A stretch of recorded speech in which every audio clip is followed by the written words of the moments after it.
Remember the sky? It looked a lot more blue here 20 years ago before the attacks. Back when this place, the 9/11 Memorial in New York City, wasn't here. These reflecting pools are where the Twin Towers stood back then. They mark the footprint of the two giant World Trade Center buildings that stretched into that perfect blue sky. Those towers were the exclamation points on the city's skyline.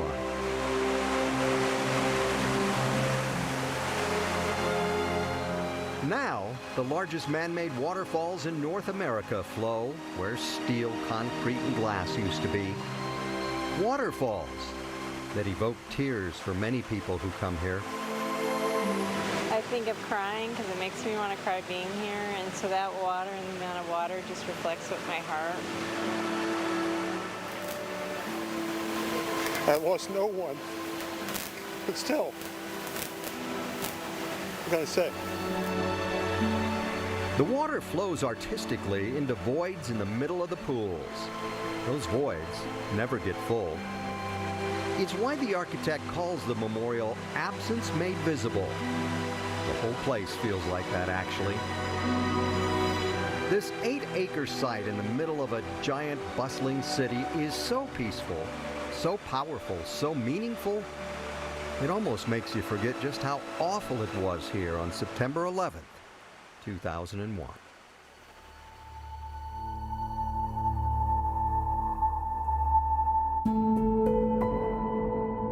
Today, we've had a national tragedy. 2 airplanes have crashed into the World Trade Center in an apparent terrorist attack on our country. It appeared to bank sharply and smash directly, perhaps purposefully, into, oh my goodness, Oh, God. There's another one. And here it comes right there. And you can see the impact on one side of the building and the residual damage coming out of another side of the building.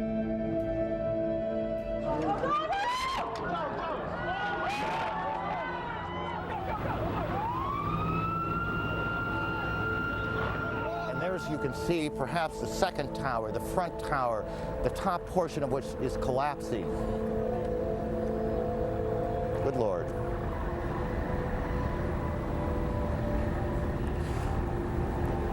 There are no words. Many of them that I have seen in the last 2 to 3 minutes, quite frankly, are coming out of here, and remember this, these are professionals. They're coming out of there looking literally stunned, in shock, many of them.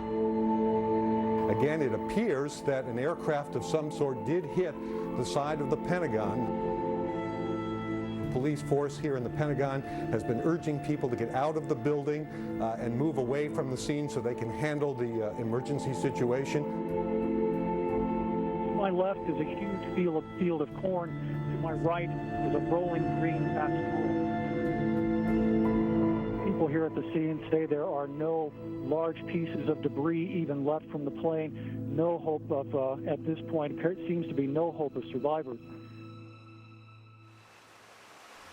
It's hard to reflect back on the way we felt that day, but this place forces you to. It also teaches important lessons.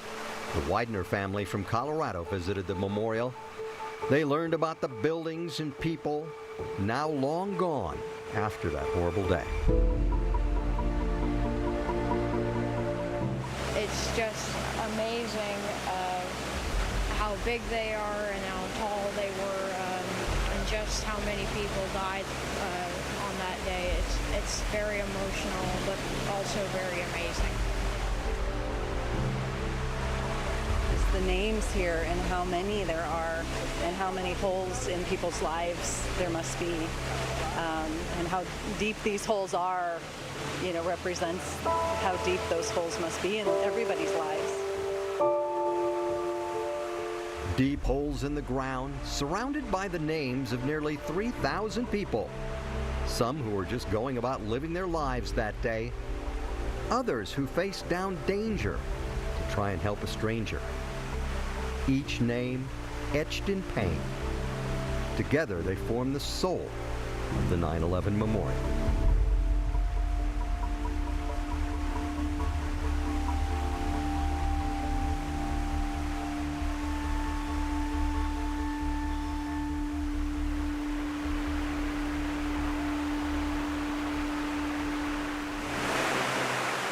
At the 9/11 Memorial in New York, you will notice flowers placed on many of the names, a small gesture to mark the huge loss in the lives of so many people. Each name here tells a story. This is the story of Jason Dahl from Ken Carroll Ranch, southwest of Denver. He grew up on a dairy farm, and his dream was to fly. I think to get as far away from that kind of work as humanly possible. He made it look easy. It isn't easy, and he just made everything he seemed to do. It looked easy, and he did it with a smile and a twinkle in his eye. While Jason Dahl's life started in a dairy farm field in California, it ended in this field in southwestern Pennsylvania. His story is included in the Flight 93 National Memorial near Shanksville. Dahl was the captain on United Flight 93. It crashed after the flight crew and passengers famously fought off the hijackers. They kept the plane from reaching its target, the U.S. Capitol, 18 minutes away in the air. All 40 on board were killed, along with the 4 terrorists. When they broke into the cockpit, you know, it was just Jason and the co-pilot. And I know that they put up a fight. I know they did. But they were overwhelmed. In the Ken Carroll Ranch neighborhood near Littleton, there's a small marker to honor its famous resident, Jason Dahl. It's a soaring eagle atop a pedestal. Jeff Kramer and Tom Bush drive by it every day. They were not only Jason's neighbors, but also co-workers. Both are airline pilots. Kevin Larson and his son Colin aren't pilots, but they were also neighbors and longtime friends. They will never forget that day. Immediately, the first thing in my mind was, oh, I can't wait to talk to Jason because he will tell me about what really, really went on. And a couple of hours later, I got a call from Amy saying Jason was the pilot, and I was like, just a shock. People who visit the Pennsylvania Memorial will get to know Jason Dahl as the famous pilot who traded places with another pilot that day so he could later take his wife to London for their anniversary. His story and the story of the other crew and passengers have become legendary, but his neighbors in Colorado will always remember him as their dear friend. He wasn't like this larger-than-life person. He was just my dad's friend who, you know, you'd go borrow tools from, and who loved flying and took me to the baseball game. It was actually at the day of Jason's memorial service. Sandy, his widow, pulled a group together, and she had this idea. It was just so horrible what had gone on. She says, I have to turn this into something positive. So she came up with the idea of the Captain Jason Dahl Scholarship Fund. We kind of modeled it after what Jason had to do for his scholarship. And he had to write an essay called Why I Want to Fly. And in that essay, he showed his passion for flight, along with, of course, his incredible intelligence on the academic field. He got the scholarship. In all of us, we know people, we have friends. They're just better than us in everything they do, in their attitude. And to be able to know someone like that and have it still resonate 20 years later, I think speaks to exactly who Jason Dahl was and why we all love him so much.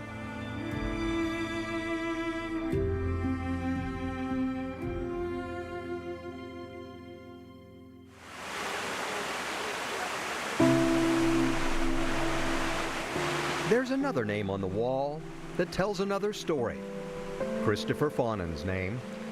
We talked to his wife and brother who live in Colorado. I met Chris at CU, and we kind of dated a little, and then he moved to New York, and I'm like, I've always wanted to live in New York. I love those buildings. They seem to float on the water. I mean, honestly, it's so strange that those buildings are what drew me to New York. Well, and Chris. I got a call from my father at, it was before 7 o'clock. It was horrible. I mean, totally in shock. Chris did not have a cell phone, so I did not hear from him. And we just kept watching and hoping and thinking maybe he's going to get out, maybe he's going to get out. We watched the other tower fall. And that's when it was like, did he get out? Did he get out? This is just a horrific scene and a horrific moment. When we didn't hear from him, it was probably 5 or 6 o'clock that night. I started to realize that he probably didn't get out. I always hoped like he didn't suffer, you know, just he was happy and then he wasn't here. And I don't know why that gives me a little bit of comfort that he was at a very good point in his life. You know, the kids are 27, 20, almost 25, and 22. And they're doing amazing. They do amazing things, but, you know, they have a hole in their life that really can never be fixed. You just kind of learn to live with the missing piece. If you would ask each of those lost, I know my brother would say this, you were taken so suddenly, what do you wish? And they would probably say, I wish I would have spent more time trying to make the world a better place. I don't think they would respond with hate and anger, because that just gets you more hate and anger. You know, it wasn't just 3,000 people, it was this father who had 3 kids and he's lost. I guess the idea of remembering an individual is important to remind people that people aren't just numbers, you know, they were loved.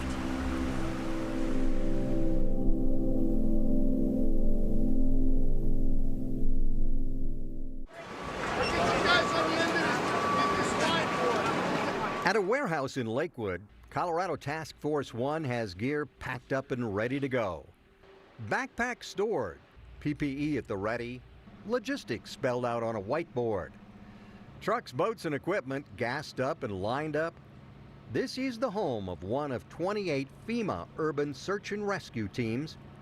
And when they get a call about a disaster, they have just hours to get on the road.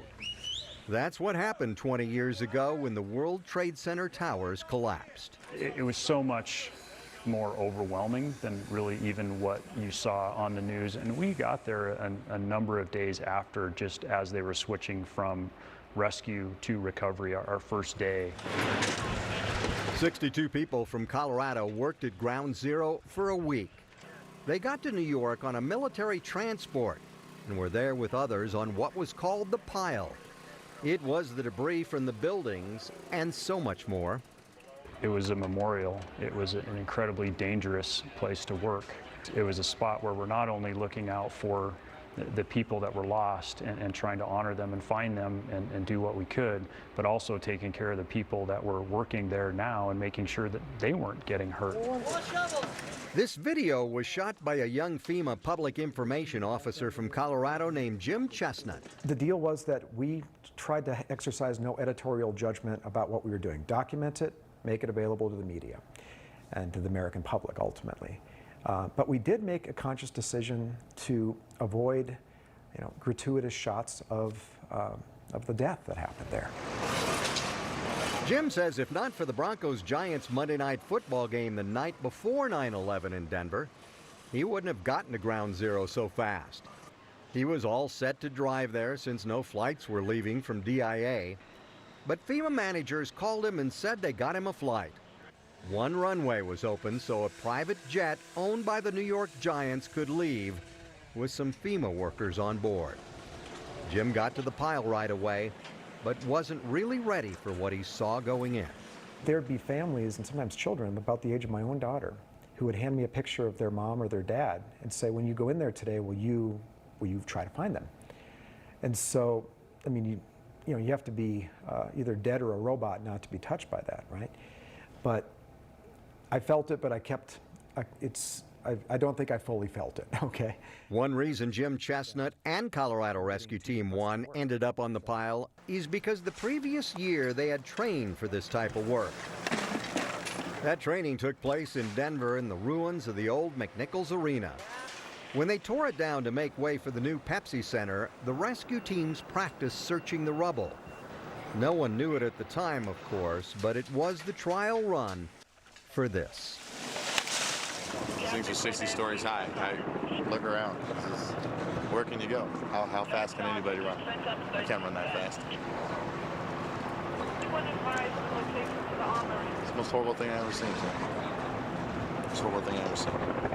Jim still has the boots he wore at Ground Zero, along with his camera, hard hat, and the respirator he says probably saved his life. A local firefighter told me, a guy who had a lung injury himself from a chemical fire, and he just said, you know, Jim, whatever you do, just wear the best respiratory protection you can get, wear it at all times, don't care, don't think about what other people are doing, just wear it. And I did. And I credit that for basically being here today. Others who worked on the pile aren't as lucky. Experts estimate 40,000 of them have health conditions, including 10,000 diagnosed with various cancers caused by exposure to the fumes and toxins. 5 of the Colorado Task Force members have died, 1 from cancer, 2 from suicide. It's still not clear if the other 2 deaths were related to 9/11 or not. But there is no doubt all these responders who answered the call are heroes. But many really don't feel like it. There wasn't a whole lot of time to really think about really what it was, what it meant, and those kind of things. You were focused on the task at hand. And really, even now, I don't know that that's fully set in.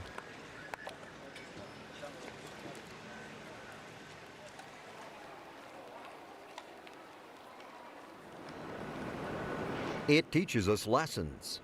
From the street level, it's an unassuming place, but it sprawls underground into the physical space that was once the Twin Towers in New York. The 9/11 Museum is not like any other museum you've ever been in. Its skeleton includes parts of the buildings that survived. It's full of pieces of history that literally take you back to September 11th, 2001, with all its horror, sadness, and heroism.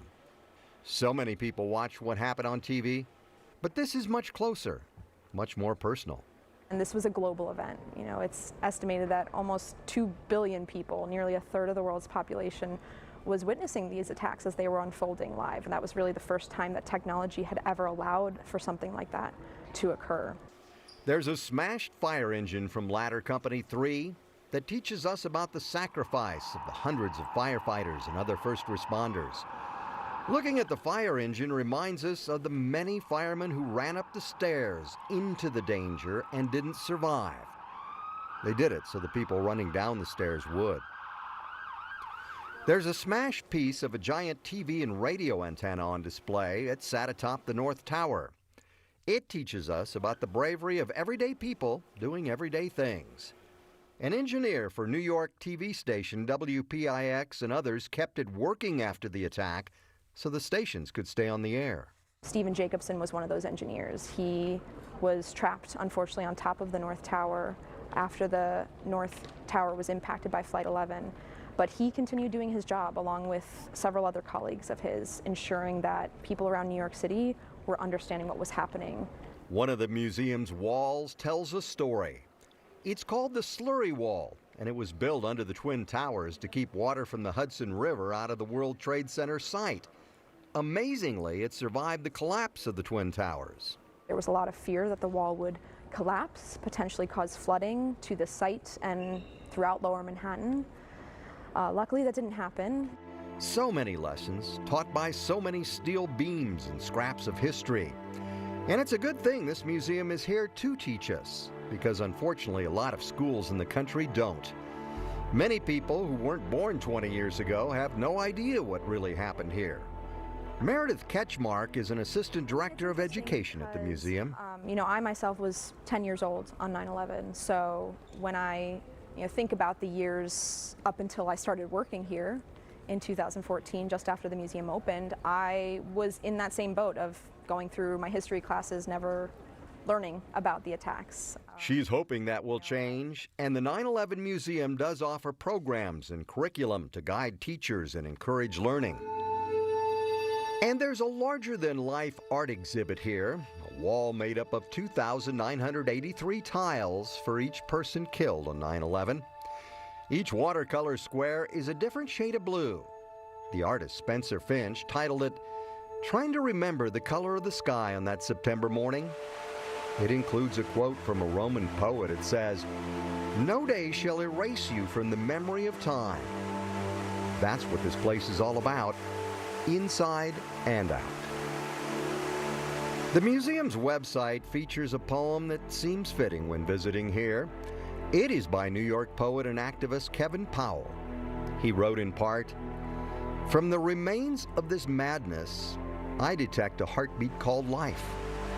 From the remains of this madness, I construct a dream called hope. I will ride the wings of the deceased into the clouds, scribble their names on the sun."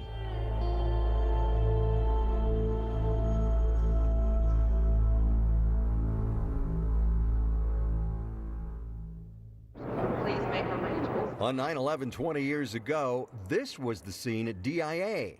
Shortly after the attacks, the airport, like others around the country, was shut down. No small task. Please make arrangements to leave the airport as soon as possible.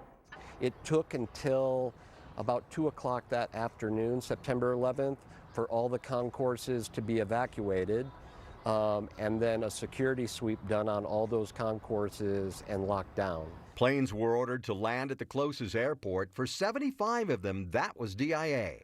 United 1164 Denver Tower. In the control tower in Denver and every other airport around the country, it was anything but a normal day.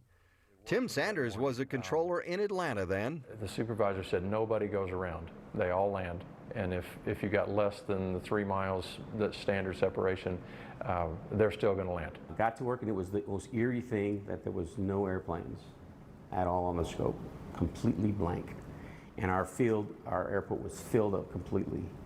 Hundreds of airplanes parked everywhere. What we used to do... Mark Nagel was the assistant security director at DIA. No aircraft could be at a jet bridge connected to the terminal. So they were required to be pushed back, had a security sweep done of them, and then they were locked down until further notice. Well, since the airport's closed, all traffic coming into the airport is being stopped at this location. Go ahead. Pena Boulevard was packed with cars coming and going. The ones coming were directed by Denver police to turn around. Had people coming up here in tears all morning since I've been doing this. I think the whole country feels the same. We're shocked, totally shocked by this. In the days that followed, people were allowed to come get their cars out of the DIA parking lots. But it took a while because they had to be escorted.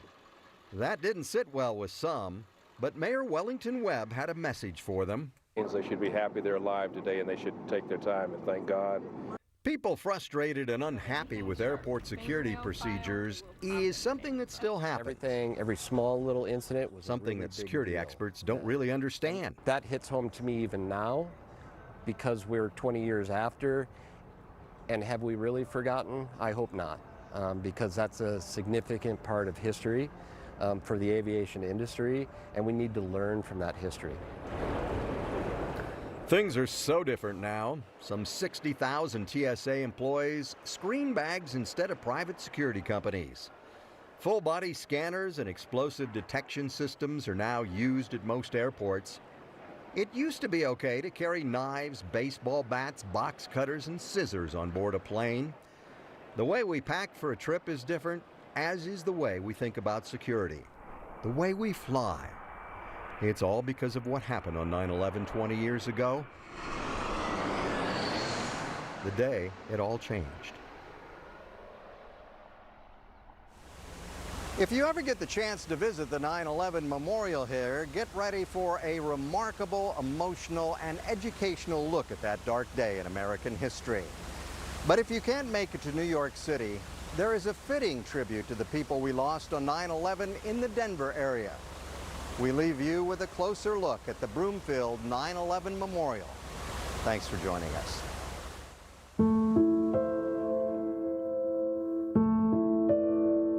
It sits near a small lake in Broomfield's community park. 3 bronze statues and 6 panels that tell the story of what happened long ago, miles away. It was designed by New Mexico artist Ronaldo Sonny Rivera and built with donations raised by Broomfield and North Glen.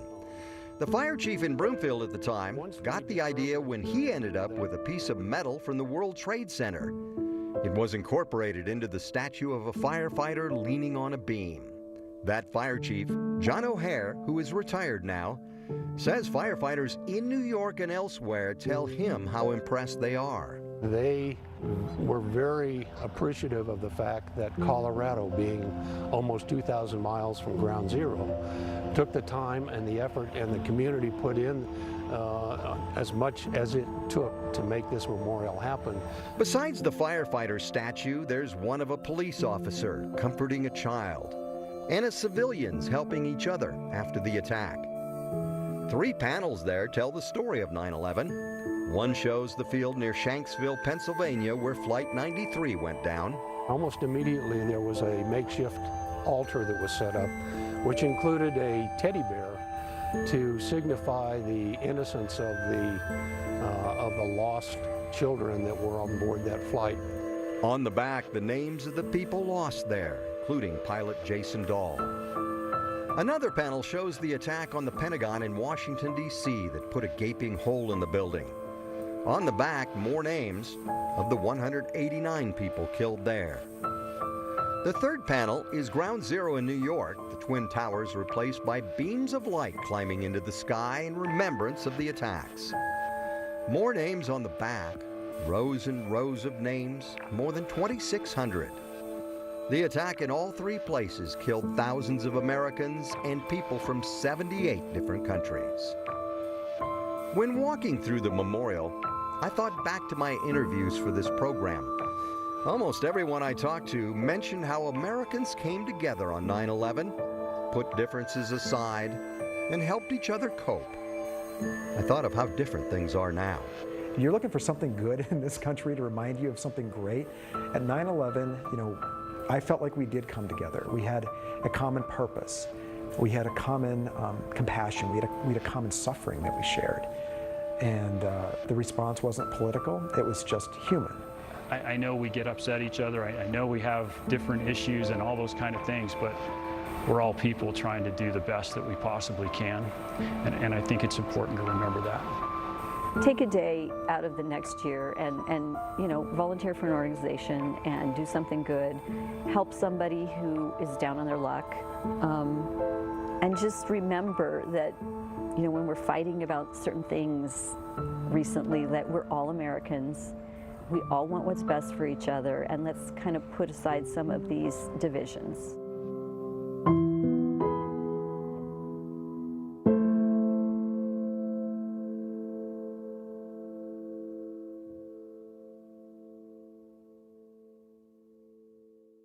It's football season.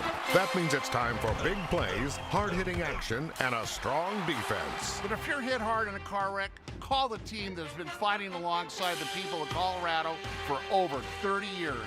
For me and my team, winning is everything.